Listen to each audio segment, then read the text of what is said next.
the new rifts have released. I think it took them like 3 months ever since we really started complaining to like really take all of our feedback into consideration. Drop rates on our 5 grindstones has been like one of the #1 things that people kept complaining about. And having 3 different elements to choose from and giving our accounts like a way to make it a little bit more unique with the way we're farming, it's just always going to be a good thing. Now, as you guys can see right now, in today's video, we're going to talk about the Fire Rift in particular. It's going to be the one that I would be farming for the first few weeks, mainly because I don't actually think it's like the best dungeon to play. I just think it's the one that transitions the best from the original R5 into the new one while still having like pretty good drop rates. All right, let's take a look at the team comps that I'm running for my own Fire Rift right now, which is like 95 and above % success rate. Now, on the right side, you're gonna see a team that's very popular and very well known. It's the Balegyr Janssen team comp. So I'm not gonna like spend too much more time talking about it, besides the fact that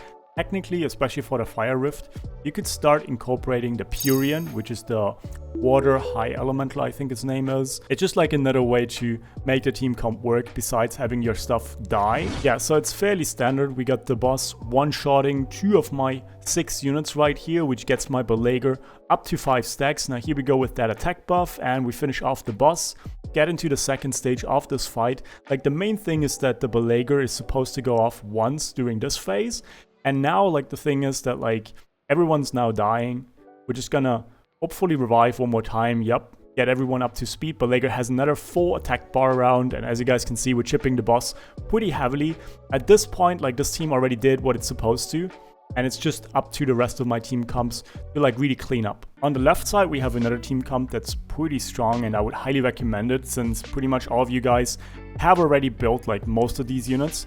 I think the main downside is going to be the fact that you kind of have to put one Vertihal on a rune set that is going to be virtually useless for everything else. So because of that reason, like, you pretty much just have to build 2 Vertihals on your account at that point to be able to use one for R5 efficiently and then have another one for all the other PvE situation. Basically, the whole point of this team comp is using team-ups, and with it, like, the guaranteed damage to, like, really set up for my Balegyr to do the majority of the lifting. So you want to have 1 round of his S3 pop off onto the first 50%, and then just have enough consistent damage to just roll over the boss for him to transition into the second phase. And let's just take a look at the team on the left side. Now, as you guys can see over here, the head is moving, and we get the melody off, which basically gives my entire team that attack buff. And at this point, it's just going to be just full damage, as you guys can see. My entire team comp didn't even get to move once. It was basically just my Raoks with all of their team-ups. And at this point, the boss is gonna go and take his kind of scenic route, I think you can call it. Okay, Fami is getting a juicy proc into armor break, which again sets up even more damage from the rest of my team comps. And at this point, like, this team is just cleaning up.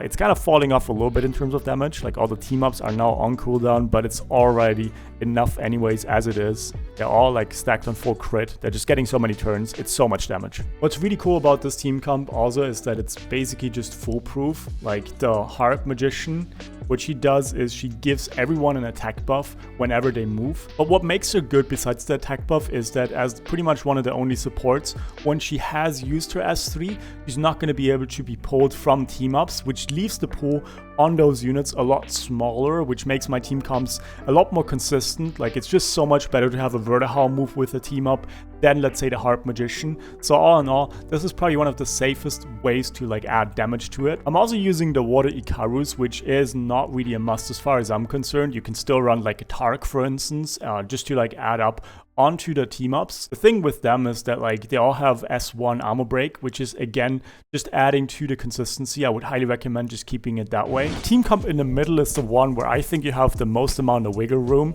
Now, right now, I chose to go full damage, but obviously you can just incorporate, let's say, like, a Darien for extra passive.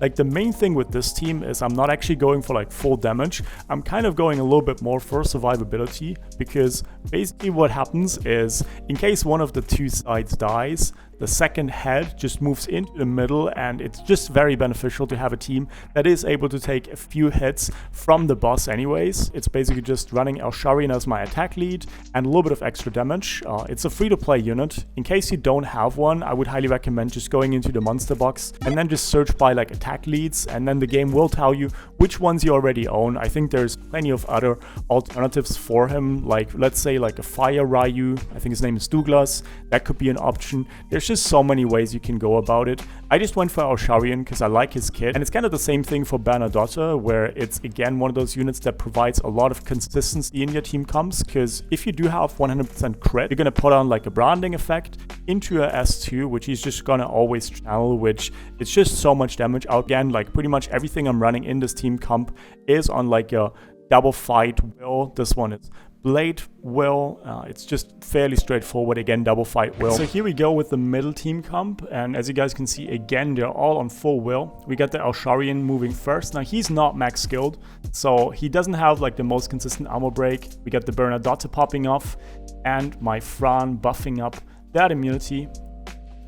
Pretty nice. We're all taking a bunch of damage. The thing is, like, it's very hard to speed tune on Elsharion. I think I would need to get to like 0 speed on him to like really make sure that he doesn't move before everyone else.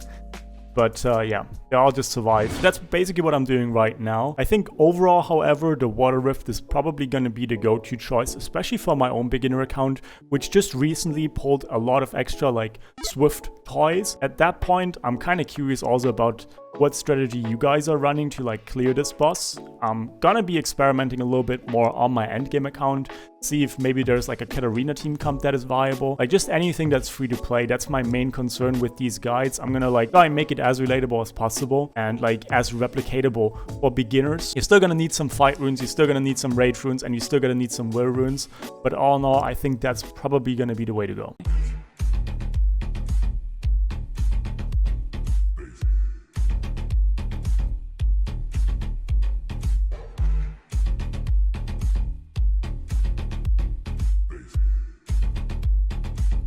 Tell me lies to justify what all I'm hearing is the